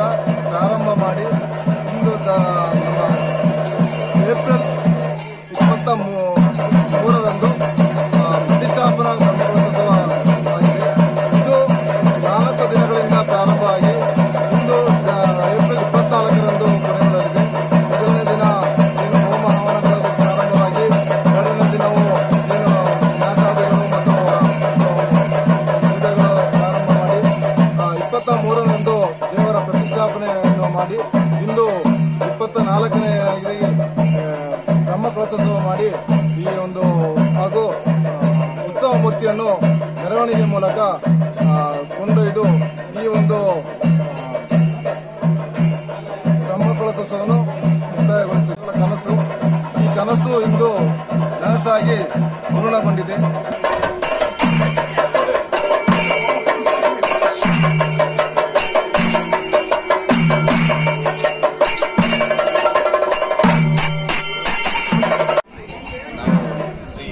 ಬಸವೇಶ್ವರ ದೇವಾಲಯ ಸಮಿತಿ ವತಿಯಿಂದ ಇವತ್ತು ಅಧ್ಯಕ್ಷ ಉಪಾಧ್ಯಕ್ಷ ಆಡಳಿತ ಮಂಡಳಿ ಪರವಾಗಿ ಈ ದೇವಾಲಯ ಈ ಹಿಂದೆ 3/6/1963ರಲ್ಲಿ ಜೀರ್ಣೋದ್ಧಾರ ಆಗಿತ್ತು. ಅದಾದ ನಂತರ ಬಹಳ ವರ್ಷಗಳ ನಂತರ ಈ ಒಂದು ಹೊಸ ದೇವಾಲಯವನ್ನು ಶ್ರೀ ಮಹಾಗಣಪತಿ ಮತ್ತು ಬಸವೇಶ್ವರ ಮತ್ತು ಮೂಲ ಸ್ಥಾನ ಹೊಂದಿರತಕ್ಕಂಥ ಶ್ರೀ ವೀರಭದ್ರೇಶ್ವರ ಸ್ವಾಮಿಯವರ ನಮ್ಮ ಈ ದೇವಾಲಯವನ್ನು ಪ್ರತಿಷ್ಠಾಪನೆ ಆಗಿರೋದನ್ನೇ ಎಲ್ಲ ಕುಂಭಾಭಿಷೇಕೆಲ್ಲ ಆಗಿ ಇವತ್ತು ಸಾರ್ವಜನಿಕವಾಗಿ ಎಲ್ಲರೂ ಕೂಡ ಸೇರಿ ಈ ದೇವಾಲಯವನ್ನು ಸಾರ್ವಜನಿಕರಾಗಿ ಸಮರ್ಪಣೆ ಮಾಡಿದ್ದಾರೆ.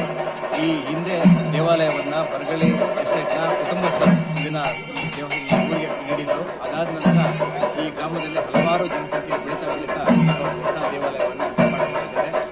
ಈ ಆಡಳಿತ ಮಂಡಳಿಯವರು ಈ ಹಿಂದೆ ದೇವಾಲಯ ಈ ಸಂದರ್ಭ ದೇವಾಲಯ ಸಮಿತಿ ಅಧ್ಯಕ್ಷ ಕೆ ರವಿ, ಕಾರ್ಯದರ್ಶಿ ಅನಿಲ್ ಶೆಟ್ಟಿ, ಖಜಾಂಚಿ ನರೇಂದ್ರ, ಧರ್ಮಪ್ಪ ಮತ್ತಿತರ ಪ್ರಮುಖರು ಪಾಲ್ಗೊಂಡಿದ್ದರು. ಬಲ್ಲಮೌಟಿ ನಾಲ್ನಾಡು ಹಾಕಿ ಕ್ಲಬ್ನ ವತಿಯಿಂದ ಬಲ್ಲಮೌಟಿಯ ನೇತಾಜಿ ಪ್ರೌಢಶಾಲಾ ಆಟದ ಮೈದಾನದಲ್ಲಿ ಹಾಕಿ ತರಬೇತಿ ಶಿಬಿರವನ್ನು ಉದ್ಘಾಟನೆ ಮಾಡಲಾಯಿತು. ಕೊಡಗಿನ ಹಿರಿಯ ಹಾಕಿ ಆಟಗಾರ, ಮಡಿಕೇರಿಯ ವಾಂಡರ್ಸ್ ಕ್ಲಬ್ನ ತರಬೇತುದಾರ ಕೋಟೆರ ನಾಣಯ್ಯ ಅವರು ಕಾರ್ಯಕ್ರಮ ಉದ್ಘಾಟಿಸಿ ಮಾತನಾಡಿ, ಶಿಬಿರಾರ್ಥಿಗಳು ಯಾವ ರೀತಿಯಲ್ಲಿ ಶಾಲೆಯಲ್ಲಿ ಶಿಸ್ತುಬದ್ಧವಾಗಿ ಪಾಠ ಪ್ರವಚನಗಳಲ್ಲಿ ಭಾಗವಹಿಸ್ತಾರೋ ಅದೇ ರೀತಿಯಲ್ಲಿ ಶಿಬಿರದಲ್ಲಿ ಪಾಲ್ಗೊಳ್ಳಬೇಕು ಹಾಗೂ ಹಲವಾರು ಸೂಕ್ತ ಸಲಹೆಗಳನ್ನು ನೀಡಿದರು. ನೀವು ಸ್ಕೂಲಿಗೆ ಹೋಗಿ ಏನು ಓದ್ತೀರಾ, ಫಸ್ಟ್ ರ್ಯಾಂಕ್ ಬರಬೇಕಾದ್ರೆ ನೀವು ಎಷ್ಟು ಓದಬೇಕು, ಅದೇ ಥರ ಒಳ್ಳೆ ಕ್ರೀಡಾಪಟು ಆಗಬೇಕಾದ್ರೆ ನೀವು ಅದಕ್ಕಿಂತ ಜಾಸ್ತಿ ಪ್ರಾಕ್ಟೀಸ್ ಮಾಡಿದರೆ ಮಾತ್ರ ಆಗ್ತದೆ. ಇಲ್ಲಿ ಇವರು ಈಗ 15 ದಿನ ಕ್ಯಾಂಪ್ ಮಾಡಿದ್ದಾರೆ, ನಾನು ಆಡ್ತೀನಿ, ತಂದೆ ತಾಯಿ ಒಳ್ಳೆ ಪ್ಯಾಂಟ್ ಅದು ಶೂಸ್ ತೆಗೆದುಕೊಟ್ಟಿದ್ದಾರೆ ಅಂತ ಹೇಳ್ಬಿಟ್ಟು ತಗೊಂಡೋಗಿ ಮನೆಯಲ್ಲಿ ಮೂಲೆಯಲ್ಲಿ ಇಟ್ಟರೆ ಆಗೋದಿಲ್ಲ. ಮನೆಯಲ್ಲೇ ಪ್ರಾಕ್ಟೀಸ್ ಮಾಡಿ. ಇದು ಇವರು ಇಷ್ಟು ಮಾಡ್ತಾ ಇರೋದು ದೊಡ್ಡ. ನಾನು ಈ ಗ್ರೌಂಡಲ್ಲಿ ಆಗ ಸಣ್ಣದಿತ್ತು, ಗ್ರೌಂಡು ಭಾರಿ ಸಣ್ಣದಿತ್ತು. ನಾವು ನಿಮ್ಗಿಂತ ಸ್ವಲ್ಪ ದೊಡ್ಡದಿರೋತ್ತಿಗೆ ನಾವಿಲ್ಲಿ ಆಟ ಆಡಿ ಬೆಳೆದವರು. ನಮಗೆ ಆಗ ಕೋಚ್ ಮಾಡೋಕ್ಕೆ ಮ್ಯಾನ್ಸ್ ಕಂಪನಿಗೆ ಹೋಗ್ತಿದ್ದೋ ನಾವು. ಅಲ್ಲಿ ವಾಂಡರ್ಸ್ ಅಂತ ಹೇಳುವಂಥ ಒಂದು ಸಂಸ್ಥೆ ಇತ್ತು. ಅಲ್ಲಿಂದ ನಾವು ಹಾಕಿ ಕಲಿತು ಬಂದೆ. ಅಲ್ಲಿಂದ ಬೆಂಗಳೂರಿಗೆ ಹೋದೆ, ಬೆಂಗಳೂರು ಸ್ಪೋರ್ಟ್ಸ್ ಹಾಸ್ಟೆಲಲ್ಲಿದ್ದೆ, ಇದ್ದೇ ಕಲಿತೆ. ಈಗ ನಿಮಗೆ ಬೇಕಾದಷ್ಟಿದೆ. ಆಗ ನಮಗೆ ಕ್ಯಾಂಪ್ ಇರ್ತಿತ್ತಿಲ್ಲ, ಈಗ ನಿಮಗೆ ಕ್ಯಾಂಪ್ ಇದೆ, ಹಾಕಿ ಕಲಿಸಲಿಕ್ಕೆ ಜನ ಇದ್ದಾರೆ, ಎಲ್ಲ ಥರದ್ದು ಇದ್ದಾರೆ. ಮನೆಯಲ್ಲಿ ಮೊಬೈಲ್ ಕೂತ್ಕೊಂಡು ಆಟ ಆಡ್ಕೊಂಡು ಟೈಮ್ ವೇಸ್ಟ್ ಮಾಡಿಬಿಡಿ. ಆದಷ್ಟು ಆಡಿ. ನೀವು ಹಾಕಿ ನಾನು ದೊಡ್ಡ ಪ್ಲೇಯರ್ ಆಗ್ತೀನಿ ಅಂತ ಹೇಳೋಕ್ಕಾಗೋದಿಲ್ಲ, ಆದರೆ ನಿಮ್ಮ ಜೀವಮಾನದಲ್ಲಿ ಒಂದು ಒಳ್ಳೆ ಶಿಸ್ತು ಕಲಿತೀರ. ಮಕ್ಕಳು ಹಾಳಾಗದೆ 4 ಗಂಟೆಯಿಂದ 6 ಗಂಟೆವರೆಗೆ ಏನೆಲ್ಲ ಹಾಳು ಅಭ್ಯಾಸ ಆಗುತ್ತೆ, 4 ಗಂಟೆಯಿಂದ 6 ಗಂಟೆ ಗ್ರೌಂಡಲ್ಲಿ ಬಂದು ಎಲ್ಲರೂ ಬಂದು ಒಟ್ಟಿಗೆ ದಿವಸಕ್ಕೆ 4 ಆಳು ಸೇರಿದರೆ ಪರವಾಗಿಲ್ಲ, ಸಣ್ಣ ಗ್ರೌಂಡ್ ಇಟ್ಟು ಆಟ ಆಡಿ. ಕೋಚಸ್ ಇದ್ದಾರೆ ನಿಮಗೆ.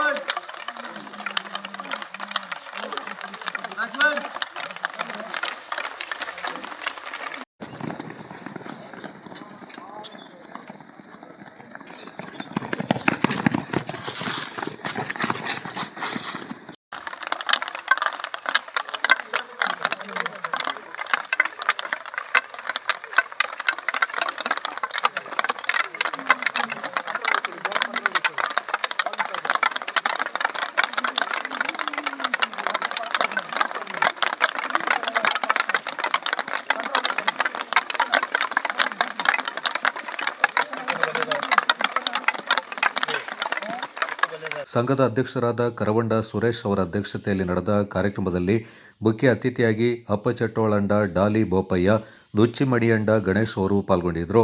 ಸಂಚಾಲಕ ಅಪ್ಪಚೆಟ್ಟೋಳಂಡ ಮನುಮುತ್ತಪ್ಪ ಪ್ರಾಸ್ತಾವಿಕವಾಗಿ ಮಾತನಾಡಿದರು. ಶಿಬಿರಕ್ಕೆ ಅದಕ್ಕೆ ಅಪ್ಪಚೆಟ್ಟೋಳ ಕುಟುಂಬದ ಪರವಾಗಿ ಮುಖ್ಯ ಅತಿಥಿಗಳಾಗಿ ಡಾಲಿ ಬೋಪಯ್ಯನವ್ರನ್ನ ನಾವು ಇಲ್ಲಿ ಕರೆದಿದ್ದೇವೆ.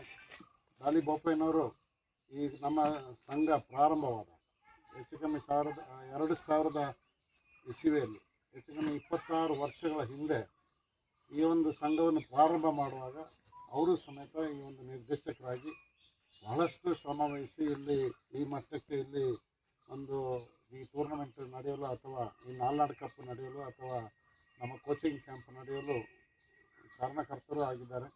ಹಾಗೆಯೇ ಹಾಕಿ ಅಂತ ಹೇಳಿದ್ರೆ ಅವರ ಜೀವ. ನಮ್ಮ ಕುಟುಂಬಕ್ಕೆ ಸತತ 26 ಈ ವಯಸ್ಸಿನಲ್ಲಿ ಈಗಲೂ ಸಮೇತ ಅವರು 10:30 ಗಂಟೆಗೆ ನಮ್ಮ ಕುಟುಂಬದ ಪರವಾಗಿ ಹಾಡಲಿಕ್ಕೆ ಹೋಗಬೇಕು. ಹಾಕಿ ಅಂತ ಹೇಳಿದ್ರೆ ಅವರ ಒಂದು ಕುಟುಂಬವೇ ಒಂದು ಹಾಕಿಯ ಒಂದು ಇದು. ಅವರ ಮಗ ಹರ್ಷಿತ್ ಅಯ್ಯಪ್ಪ ಅವರು ಇವತ್ತು ಅಂತಾರಾಷ್ಟ್ರೀಯ ಮಟ್ಟದ ಅಂಪೈರ್ ಆಗಿ ಒಂದು ರೂಪುಗೊಂಡಿದ್ದಾರೆ. ಇದು ಡಾಲಿ ಬೋಪಯ್ಯನವರ ಒಂದು ಕೊಡುಗೆ ಅಂತ ಹೇಳಿದ್ರೆ ನಮ್ಮ ನಾಡಿಗೂ ಒಂದು ಒಳ್ಳೆಯ ಒಂದು ರೆಫ್ರಿಯನ್ನು ಈ ಒಂದು ದೇಶಕ್ಕೆ ಕೊಡುವಂಥ ಒಂದು ಕೆಲಸವನ್ನು ಅವರು ಮಾಡಿದ್ದಾರೆ. ಅವರ ತಂದೆ ಸಮೇತ ನಿವೃತ್ತ ಸೈನಿಕರು ಸಮೇತ ಆಗಿರ್ತಾರೆ.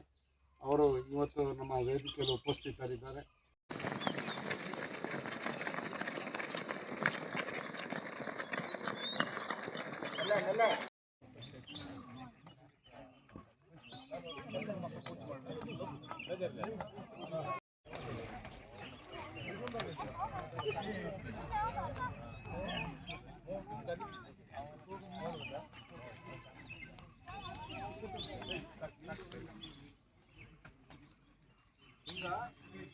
ಎಲ್ಲರಿಗೂ ಕೊಡತಕ್ಕಂಥಪ್ಪಲ್ಲ ನಿಮಗೆ ಸ್ಕೂಲಲ್ಲಿ ಅಂದರೆ ಟೀಚರ್ ಇಪ್ಪ ಅಂದರೆ ನಿಮಗೆ ಕೋಚ್ ಇದು ಒಂದು ಸ್ಕೂಲ್ ಗ್ರೌಂಡ್ ಅನ್ನೋದು ಇಲ್ಲಿ ಒಂದು ಸ್ಕೂಲ್ ಇದೆ ಗೊತ್ತಾಯ್ತಾ. ಇಲ್ಲಿ ಒಬ್ಬ ತಕ್ಕ ಬರನಡಿಪ್ಪ ಅಲ್ಲಿ ಇನ್ನೊರು ತಕ್ಕ ಅದೆಲ್ಲ ಇಲ್ಲ. ನಿಮಗೆ ಸ್ಕೂಲ್ ಎಂತ ಡಿಸಿಪ್ಲಿನ್ ಮೇಂಟೈನ್ ಮಾಡಿದ್ರೆ ಅದು ಇಲ್ಲಿ ಸಿಕ್ಕಿನ ಇನ್ನೇನು ಬಿಡಿ ಇದು ಬೇಸಿಕ್ ಹಾಕಿ ಈಗ ಕಡ್ತ ಕೈ ಇನ್ನೇನು ಬಿಡ್ತು ಇದು ಕುಡ್ಚಿ ತಾನಪಿನ ಒಮ್ಮತ್ತ ಮಾತ್ರ ಇಷ್ಟಕ್ಕೆ ಚೇಂಜ್ ಆಗ್ಬೋದು. ಇದು ಕುಡ್ಚಿ ಇಡೀ ಕಣಿಕೆಲ್ಲ ಇನ್ನೇ ಇರೋದು ಇದು ಚೇಂಜ್ ಆಪ ಇಲ್ಲಿ ಒಮ್ಮತ್ತ ಮಾತ್ರ ಲೆಫ್ಟ್ ಫ್ಲಿಕ್ ಮಾತ್ರ ಲೆಫ್ಟ್ ಫ್ಲಿಕ್ ಇಲ್ಲಿಗೆ ಬರೋದು ರೈಟ್ಲಿ ಕಳಿಪಾಗ ಬಾಬಾಗ ಇನ್ನೇ ಕಳ್ಸತ್ತೆಗೆ ಅವು ಹಾಕಿ ಪ್ಲೇಯರ್ ಹಾಕಲ್ಲ. ಈ ಕೆರಿಯ ಈ ನಂಗಡ ಈ ವಿಲೇಜಲ್ಲಿ ಕೆರಿಯ ಟೂರ್ನಮೆಂಟ್ ಹಾಕಲ್ಲ.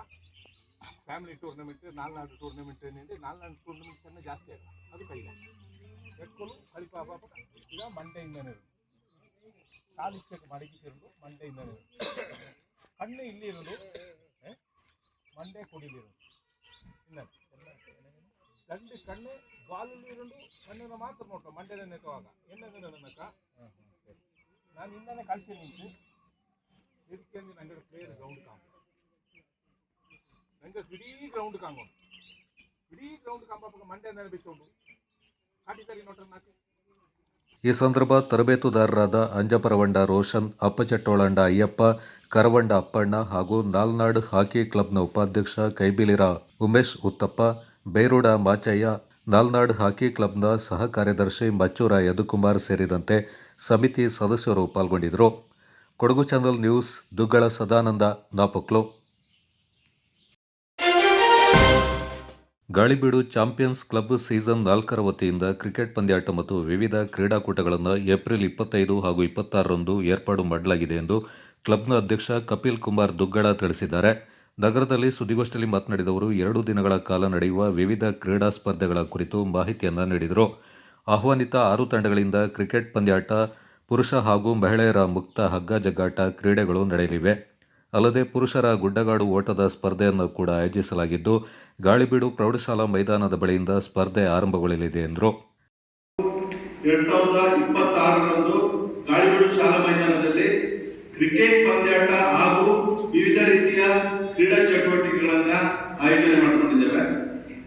ನಾವು ವರ್ಷ ಪ್ರತಿ ಕ್ರಿಕೆಟ್ ಪಂದ್ಯಾಟದ ಜೊತೆಗೆ ವಿವಿಧ ಕ್ರೀಡಾಕೂಟಗಳನ್ನ ಆಯೋಜನೆ ಮಾಡ್ಕೊಂಡು ಬಂದಿದ್ದೇವೆ. ಅದೇ ರೀತಿ ಈ ವರ್ಷ ದಿನಾಂಕ 25/4/2026ರಂದು 6 ತಂಡಗಳ ಆಹ್ವಾನಿತ ಕ್ರಿಕೆಟ್ ಪಂದ್ಯಾಟ ಅದು ಗಾಳಿಬೀಡು ಗ್ರಾಮ ಪಂಚಾಯಿತಿ ವ್ಯಾಪ್ತಿಗೆ ಒಳಪಡುವ ಗ್ರಾಮಸ್ಥರಿಗಾಗಿರ್ತದೆ. ಅದೇ ರೀತಿ ದಿನಾಂಕ 26/4/2026 ಬೆಳಗ್ಗೆ 7 ಗಂಟೆಗೆ ತಾಲೂಕು ಮಟ್ಟದ ಗುಡ್ಡ ಕಾಡು ಓಟ ಕ್ರೀಡೆಯನ್ನು ಆಯೋಜನೆ ಮಾಡಿಕೊಂಡಿದ್ದೇವೆ. ಈ ಒಂದು ಕ್ರೀಡೆಯು ಭಾನುವಾರ ಬೆಳಗ್ಗೆ 7 ಗಂಟೆಗೆ ಗಾಳಿಬೀಡು ಶಾಲಾ ಮೈದಾನದಿಂದ ಆರಂಭವಾಗುತ್ತದೆ. ಅದೇ ರೀತಿ ದಿನಾಂಕ 26/4/2026 ಕೊಡಗು ಜಿಲ್ಲಾ ಮಟ್ಟದ ಪುರುಷ ಹಾಗೂ ಮಹಿಳೆಯರ ಮುಕ್ತ ಹಗ್ಗ ಜಗ್ಗಾಟ ಪಂದ್ಯಾಟ ಇರುತ್ತದೆ. ಈ ಹಗ್ಗ ಜಗ್ಗಾಟದಲ್ಲಿ ಭಾಗವಹಿಸುವ ತಂಡಗಳು 7+2 ಆಟಗಾರರ ಅವಕಾಶ ಇರ್ತದೆ. ಅದೇ ರೀತಿ ಹಗ್ಗ ಜಗ್ಗಾಟದಲ್ಲಿ ಸ್ಟ್ರೈಟ್ ನಿಂತ್ಕೊಂಡು ಮಾತ್ರ ಹಿಡಿಯುವ ಅವಕಾಶ ಇರ್ತದೆ. ಗೋಷ್ಠಿಯಲ್ಲಿ ಉಪಾಧ್ಯಕ್ಷ ದಿಶಾಂತ್ ಖಜಾಂಚಿ, ಬಬಿತ್ ಪೂಜಾರಿ, ಜಂಟಿ ಕಾರ್ಯದರ್ಶಿ ಶಿವಪ್ರಸಾದ್ ರೈ ಹಾಗೂ ಸಹ ಕಾರ್ಯದರ್ಶಿ ಸಂಗಮ್ ಪಾಲ್ಗೊಂಡಿದ್ದರು. ಮಡಿಕೇರಿಯ ಪುಟಾಣಿ ನಗರದಲ್ಲಿರುವ ಶ್ರೀ ದುರ್ಗಾ ಪರಮೇಶ್ವರಿ ದೇವಾಲಯದ 36ನೇ ವರ್ಷದ ವಾರ್ಷಿಕೋತ್ಸವ 2 ದಿನಗಳ ಕಾಲ ಅದ್ದೂರಿಯಾಗಿ ನೆರವೇರಿತು. ಗುರುವಾರ ಬೆಳಗ್ಗೆ 6:30 ಬಳಿಕ ಗುರು ಗಣಪತಿ ಪೂಜೆ, ಸ್ವಸ್ತಿ ಪುಣ್ಯಾಹ ವಾಚನ, ಸ್ಥಳ ಶುದ್ಧಿ, ಗಣಪತಿ ಹೋಮ, ನವಕಲಶ ಪ್ರತಿಷ್ಠಾಪನಾ ಪೂರ್ವಕ ಶ್ರೀ ದುರ್ಗಾ ಪರಮೇಶ್ವರಿ ಷೋಡೋಪಚಾರ ಪೂಜೆ, ಕಳಶಾಭಿಷೇಕ, ಕುಂಕುಮಾರ್ಚನೆ, ಮಹಾ ನೈವೇದ್ಯ, ಪೂರ್ವಾಹ್ನ 10:30 ಗಂಟೆಗೆ ಹಾಗೂ ಶ್ರೀ ದೇವಿಯ ಮಹಾಪ್ರಸಾದ ವಿತರಣೆ, ಸಂಜೆ 5:30ರಿಂದ ದೇವಿ ದುರ್ಗಾ ಪೂಜೆ ನೆರವೇರಿತು. ಶುಕ್ರವಾರ ಎಂದಿನಂತೆ ಬೆಳಗ್ಗೆ 7ರಿಂದ 8 ಗಂಟೆವರೆಗೆ ವಿಶೇಷ ಪೂಜೆಯನ್ನು ನೆರವೇರಿಸಲಾಯಿತು.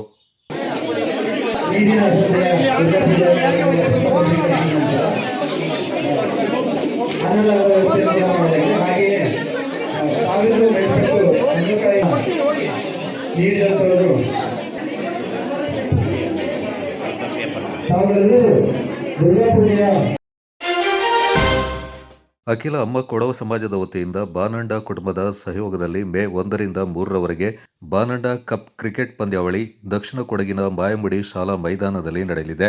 ಸುದ್ದಿಗೋಷ್ಠಿಯಲ್ಲಿ ಪಂದ್ಯಾವಳಿಯ ಕುರಿತು ಮಾಹಿತಿ ನೀಡಿದ ಅಖಿಲ ಅಮ್ಮ ಕೊಡವ ಸಮಾಜದ ಅಧ್ಯಕ್ಷ ಬಾನಂಡ ಪೃಥ್ವಿ, ದ್ವಿತೀಯ ಬಾರಿ ನಡೀತಾ ಇರುವ ಅಮ್ಮ ಕೊಡವ ಸಮುದಾಯದ ಪಂದ್ಯಾವಳಿಯಲ್ಲಿ ಸುಮಾರು 24 ಅಮ್ಮ ಕೊಡವ ತಂಡಗಳು ಪ್ರಶಸ್ತಿಗಾಗಿ ಪೈಪೋಟಿ ನಡೆಸಲಿರುವುದಾಗಿ ಮಾಹಿತಿಯನ್ನು ನೀಡಿದರು. ಪಂದ್ಯಗಳು 6 ಓವರ್ಗಳಿಗೆ ಸೀಮಿತವಾಗಿ ನಡೆಯಲಿದೆಯಾದರೆ ಅಂತಿಮ ಪಂದ್ಯ 8 ಓವರ್ಗಳದ್ದಾಗಿದೆ. ಪಂದ್ಯಾವಳಿ ಉದ್ಘಾಟನೆಗೂ ಮುನ್ನ ಮೇ 1ರಂದು ಬೆಳಗ್ಗೆ 8 ಗಂಟೆಗೆ ಮಾಯಮುಡಿಯ ಶ್ರೀರಾಮ ಮಂದಿರದಿಂದ ಅಮ್ಮ ಕೊಡವರ ಸಾಂಪ್ರದಾಯಿಕ ಹಾಗೂ ಸಾಂಸ್ಕೃತಿಕ ಮೆರವಣಿಗೆ ನಡೆಯಲಿದೆ ಎಂದರು. ಜಿಲ್ಲಾ ವ್ಯಾಪ್ತಿಯಲ್ಲಿ ಅಮ್ಮ ಕೊಡವ ಸಮುದಾಯದ 32 ಕುಟುಂಬಗಳಿರುವುದಾಗಿ ಮಾಹಿತಿ ನೀಡಿದವರು, ಕಳೆದ ಬಾರಿ ಶಾಸಕ ಪೊನ್ನಣ್ಣವರು ಕ್ರೀಡಾಕೂಟಕ್ಕೆ 5 ಲಕ್ಷ ಅನುದಾನ ನೀಡಿದರು. ಈ ಬಾರಿ 25 ಲಕ್ಷ ನೆರವು ನೀಡುವುದಾಗಿ ಮಾಹಿತಿಯನ್ನು ನೀಡಿದರು. ಅಮ್ಮ ಕೊಡವ ಜನಾಂಗಕ್ಕೆ ಸೀಮಿತವಾಗಿ ನಡೆಯಲಿರುವ ಪಂದ್ಯಾವಳಿಯನ್ನು ಮೇ 1ರಂದು ಬೆಳಗ್ಗೆ 10 ಗಂಟೆಗೆ ವಿರಾಜಪೇಟೆ ಶಾಸಕರು ಹಾಗೂ ಮುಖ್ಯಮಂತ್ರಿಗಳ ಕಾನೂನು ಸಲಹೆಗಾರರಾದ ಅಜ್ಜಿಕುಟ್ಟಿರ ಎಸ್ ಪೊನ್ನಣ್ಣ ಉದ್ಘಾಟಿಸಲಿದ್ದಾರೆ.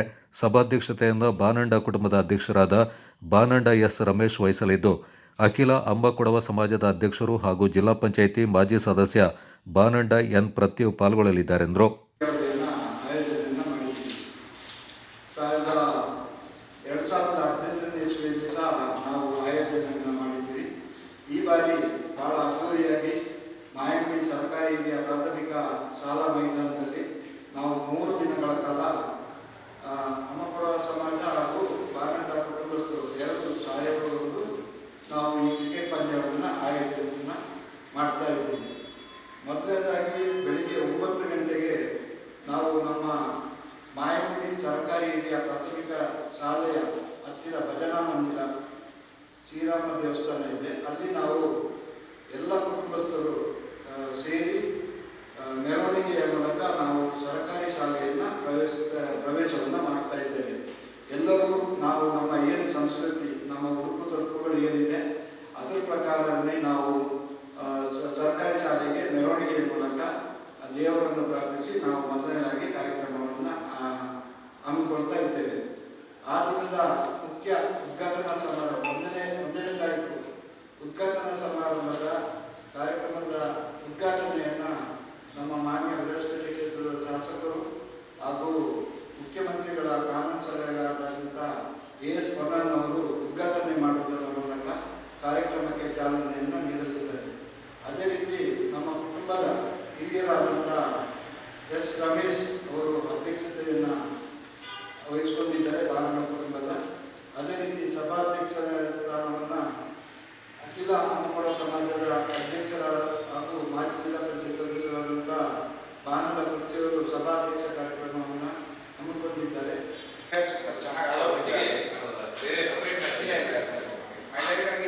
ಕುಟುಂಬದಲ್ಲಿ ಈಗ ಜೆಂಟ್ಸ್ ಕಡಿಮೆ ಇದ್ದಾಗ ಫೀಮೇಲ್ ಆಡ್ತಾರೆ, ಅಲ್ಲಿ ಚೆನ್ನಾಗಿ ಆಡೋರು ಇದ್ದಾರೆ ಫೀಮೇಲ್ಸ್. ಹಾಗಾಗಿ ಅವ್ರಿಗೊಂದು ಪ್ರೋತ್ಸಾಹ ಇರಲಿ ಅಂತ ಇಟ್ಟಿರೋದಷ್ಟೇ. ಗೋಷ್ಠಿಯಲ್ಲಿ ಕ್ರೀಡಾ ಸಮಿತಿ ಕಾರ್ಯದರ್ಶಿ ಬಾನಂಡ ಸೂದನ್, ಖಜಾಂಚಿ ಬಾನಂಡ ಪ್ರಕಾಶ್, ಸಂಚಾಲಕ ಬಾನಂಡ ಕೃಷ್ಣರಾಜ್ ಹಾಗೂ ಅಂಬಕೊಡವ ಸಮಾಜದ ನಿರ್ದೇಶಕ ನರಿಯಂಡಮ್ಮಡ ಜನಾರ್ದನ್ ಪಾಲ್ಗೊಂಡಿದ್ದರು.